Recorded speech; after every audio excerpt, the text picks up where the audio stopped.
From legendary Mac and Cheese Studio in Santa Monica, California, Bleu, the SiX Tape Confessions.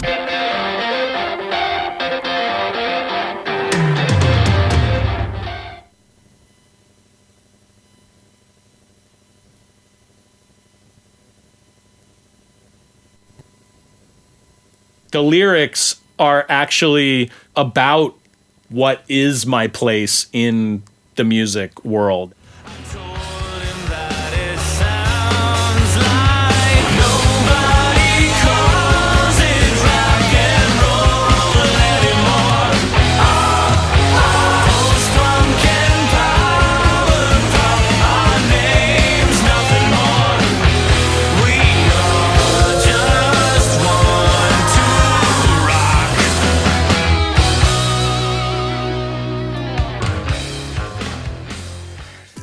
So I actually had to do quite a bit of digging and research to find out some of the details of this song, because it was a long time ago that we recorded this. So I actually ended up getting in touch with some of the guys from the old band. I was sure that Max played on it, and I felt very confident that Bill Guerra played on him because it really sounded like him at one point in the solo.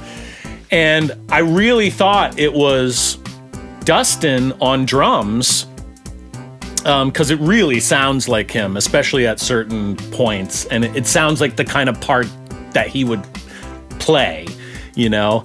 But I wasn't positive because of the timeline of the song. Anyway, it actually was Sally Tetzlaff who came to the rescue. She went over to her CD pile and pulled out this CD that says Bleu Bootleg. And it actually had some crudely thrown together credits on the back. And so through that, we ended up finding out that it was Dustin that played drums on it. And I'm pretty sure that it's the last song that Bill Guerra played on in that era, the Guerra-era, as I like to call it. And I'm pretty sure that it's the last song that Dustin played on from that era as well, which is kind of cool. And it's kind of crazy, actually, that it's never come out. As I remember it, I wrote it specifically for the Get Up Choir. I wanted there to be all these crazy parts for this big volunteer choir to sing. It was really complicated because there were so many choir parts, and that's why I had written it. But we actually ended up realizing that it was too complicated for the choir.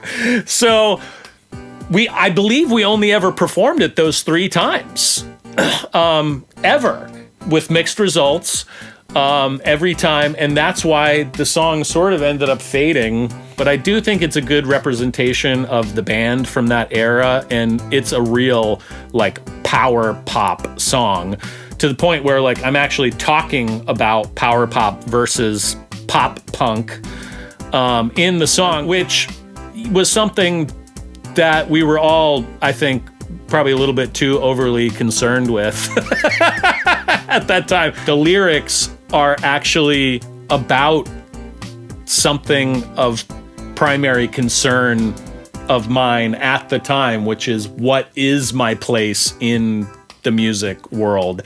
I used the catchphrase from WBCN, which was the real alternative. That was the WBCN catchphrase, right? The real alternative. Anyway, I also talk about scenester kids in the song. I thought I was very different than the scenester kids, but in reality, of course, I probably was just a different kind of scenester kid.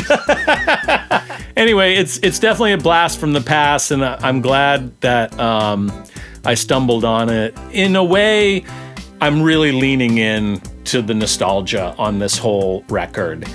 And this song is sort of the perfect expression of that, I think. And I still like it. And I think you guys are going to like it if you like all the stuff, from that older period.